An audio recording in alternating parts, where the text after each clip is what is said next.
2 months after Kenyan President Uhuru Kenyatta was re-elected, the leader has now announced his new cabinet. Among the names are 6 ministers in his former cabinet, which leaves the fate of the other ministers in the balance. The announcement comes less than a week since President Kenyatta made his New Year's address.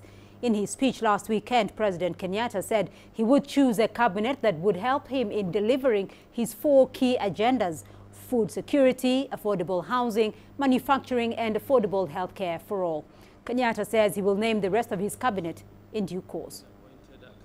Over the next few weeks, I will be making further announcements to fill cabinet positions, to fill the positions of principal secretaries, as well as our sagas, as we continue to populate the government with those that will be charged with the responsibility of executing our agenda for the next 5 years. Kenya's President Uhuru Kenyatta there. So what do these new appointments mean for East Africa's largest economy? Gabriel Mutuma joins me live in studio. He's a political analyst. Gabriel, thank you for joining us on Africa Live. Now, we do know that only 6 cabinet ministers have been named or have been retained from the previous cabinet, although, as the president has put it, this is just the first phase. What do you make of all this? Thank you, Beatrice. Well, and you've put it very clearly. All the president has done, like you were talking earlier on, he's actually just appointed only 3 CSs. And if you look, I think he's gone really for people who can deliver. If you look at the people he's chosen right now, apart from the 6 that have been retained, you know, Matiang'i being one of them, you look at somebody like the former governor of Marsabit, Mr. Uhuru Kenyatta. This is somebody who had a very good track record until tribal clan politics came into play. If you look at somebody like John Munyes, you know, from Turkana, he was a former senator, somebody who had a very good track record within during the Kibaki administration when he was the Minister for Labor. And then you have, you know, DPP Keriako Tobiko, even though people have been sending banters at them, you know, saying, oh, all a sudden, all along, we've thought and we've actually said you are an errand boy for the government. I don't think that was a good move, but I mean, bringing Keriako Tobiko, I don't know the kind of narrative that the president is trying to play. But from what I'm, you know, just looking at what he's been able to bring in, and I know at one point our tribal politics will come to play, but what I'm liking is that the president sat down, and this is very deliberate. He sat down, you know, in 2013 with CVs, and he went on. You know, him and his team, they went through the CVs and they, you know, they picked people and said, these are the guys who we believe can deliver. This time around in 2017, just looking from yesterday, when people started talking that the CSS would be named, and today I've noticed one thing. They've gone a step ahead. Not only are they looking at CVs, they are looking at the CSS that were there before. Did they deliver? And I think that may actually pan out to see who delivered in their ministry, who do we retain, who do we let go. So that I believe that will come to play. All right.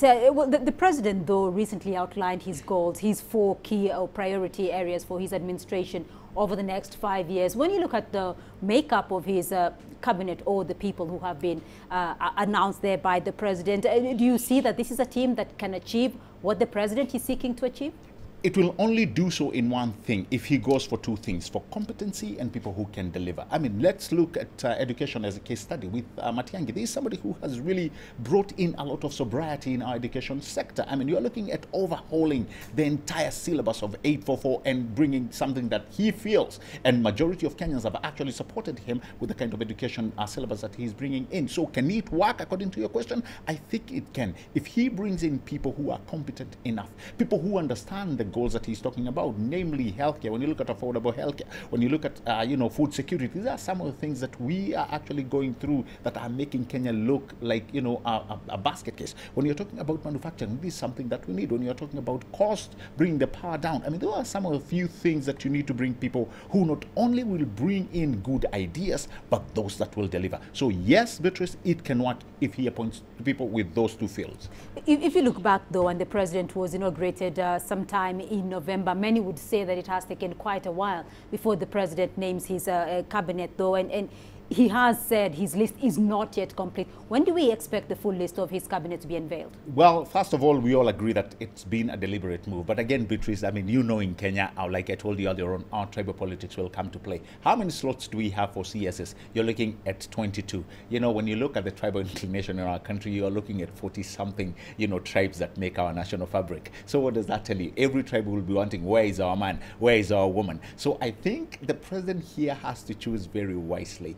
At the end of the day, what he has to tell the Kenyan people, even though, you know, this is something that I know will come up, things like gender, they'll come in. You know, people already have taken onto the internet to ask, where is somebody like Amina Mohammed? This is somebody who, you know, this was our Kenyan girl. This is somebody who's put Kenya into the map. Are these people coming in? Are they going to be retained or not? So I think the president here has to shuffle a lot. And when the tribe comes into play, I actually feel sorry. Sometimes, you know, I've been asking myself, can we have another type of governance where we just say it does not matter who comes into play as long as they are able to deliver that which Kenyans really need? So the president actually, he has to do a lot of pushing and pulling to convince Kenyans, you know what, everybody is taken care of. But again, we have to wait and see. I mean, that's a huge number you're talking about. 12 CSS out in the, you know, waiting to dry or waiting to be brought in. That's a huge number. Beatrice, here we have to wait and see. All right, it's a wait and see game for the moment. Gabriel Mutuma, thank you very much for your insights on the Kenyan cabinet.